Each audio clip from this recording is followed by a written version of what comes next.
All right, so we're getting ready to mount this D600, and it's from what I've read online, I hope I'm right, but it is a clockwise engine, which means if we look at the flywheel or the fan side, I believe should rotate clockwise. I don't know if it's flywheels. We'll check on that later, but we have to get rid of this. The only reason this bar setup hangs down was for the panhard bar, and that's where it mounts right there. So I made a line on each side. I'm going to cut this plate even across to drop all this stuff so it doesn't hang down, and then we can come in from the center and bring our bars down that's going to be attached to our engine mount. You'll see it'll take a minute to, we'll cut this off, then we'll bend our bars. Basically the engine will drop down from this area, set on probably a 3/8 thick engine plate, because that's a big buoy and that's what it was mounted to in the mower, and then our golf cart diff will sit right back here. So we have to get all that mounted up. So we'll cut this off first.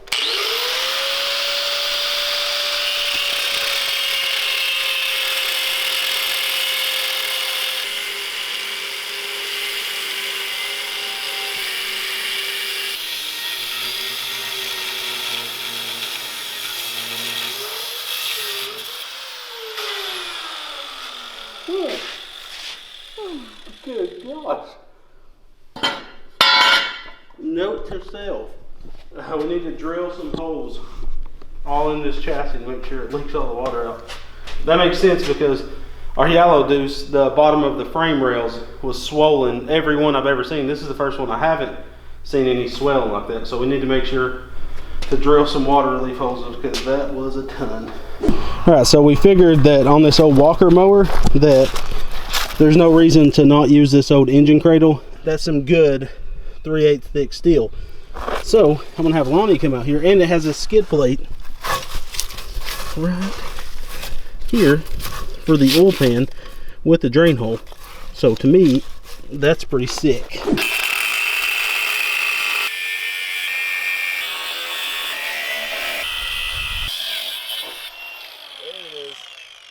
There's a lot of thick steel and a lot of bending over. Broken back. Yeah, but we got it. It's a sturdy hunk of steel.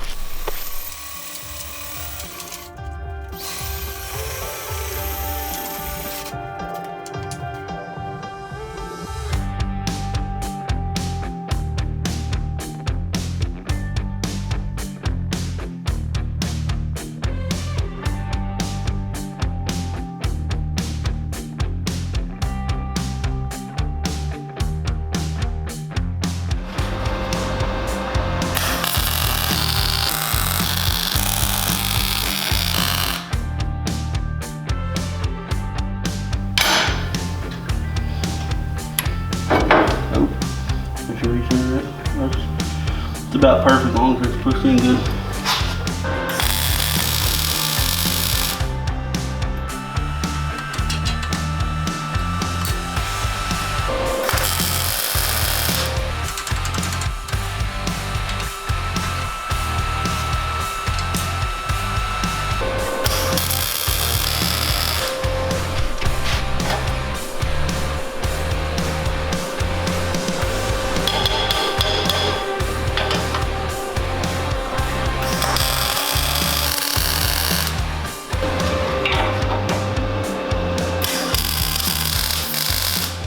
Okay, so Lonnie cut that lower bracket off of the mower and we have it bolted back up. So, and we're probably going to cut these off. I don't know yet. We may use these for something else, but we don't know.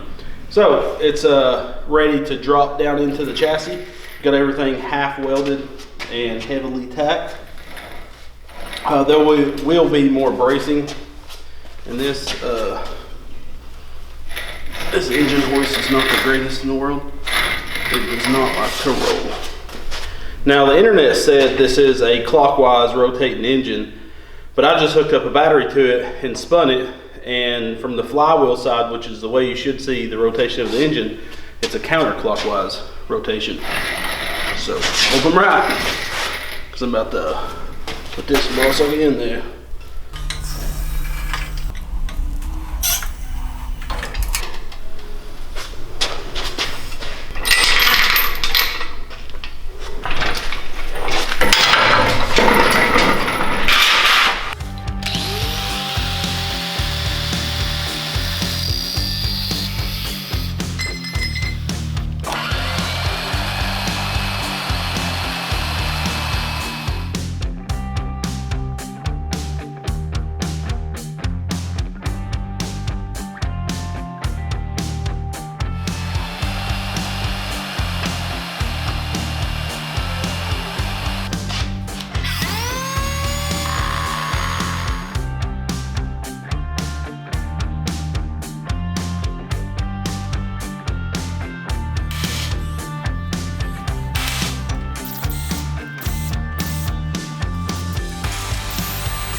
Okay, so we just welded up those bearing flanges. Now those was the ones off the end of the axle tube. I never said in the last video, but this differential is off of a Easy Go golf cart. If you remember, some of our unfinished projects is we tore a Easy Go golf cart apart and fixed the rust on the frame.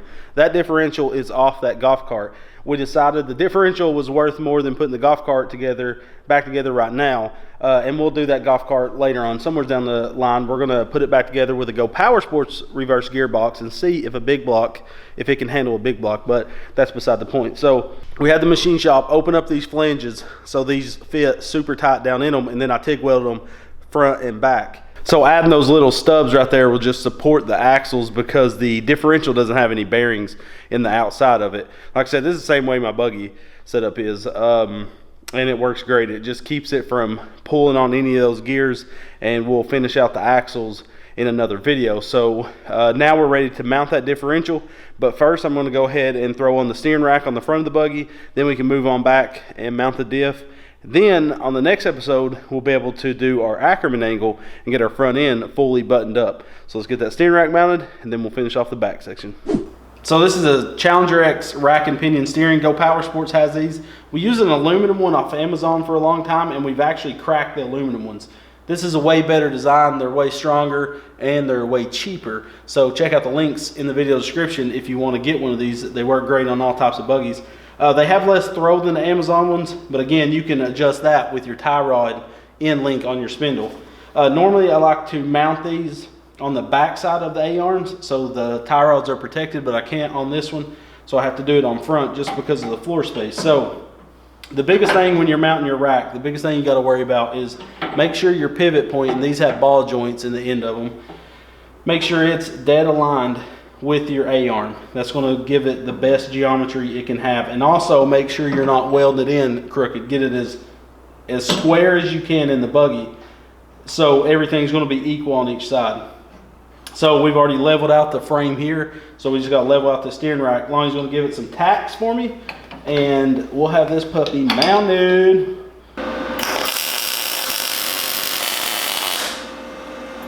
So I always use hose clamps to keep my rack from shifting. I put it at dead center. And a pro tip. So you can see, here's that. This is for a 150 go-kart. Again, Go Power Sports has these. They're super handy, and they're tough little brackets. They'll work on any size buggy you're building. So, and Go Power Sports has all the splined ends that fit them.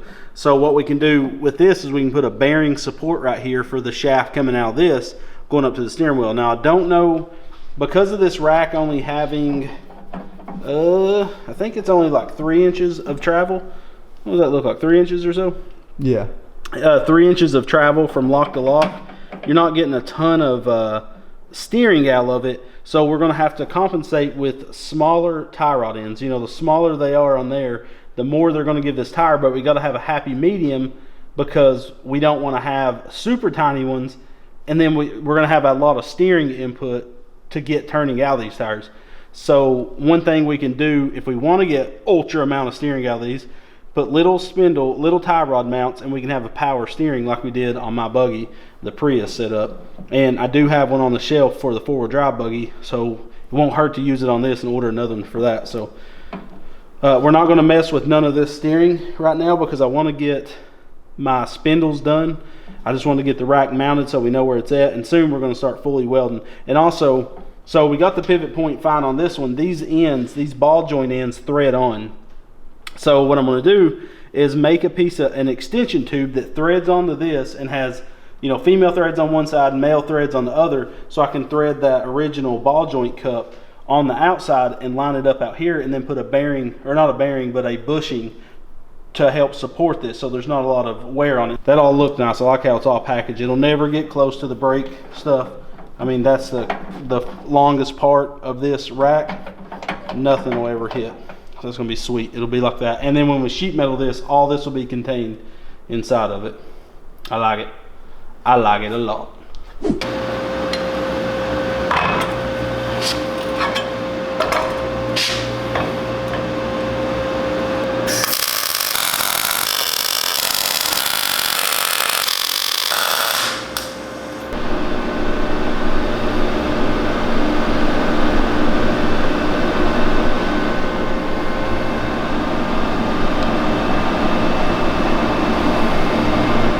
All right, guys, a little bit shorter video for today, but Deuce is coming along really nice. We're waiting on a couple little things we had to get made at the machine shop, and we should be getting the trailing arms built on the next episode and doing the Ackerman angle, I think.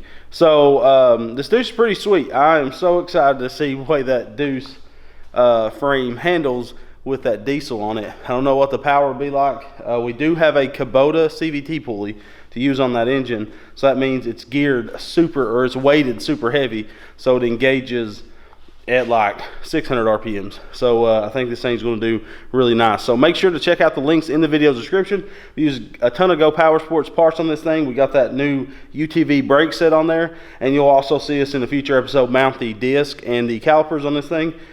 So we'll have full hydraulic disc brakes on every wheel, and we also, that Challenger rack is something to check out if you're in a small confined area on a buggy. Also, just the standard 150 racks are super beefy because they got a steel housing with bushings in them. So check those out too. I'll put those linked down below.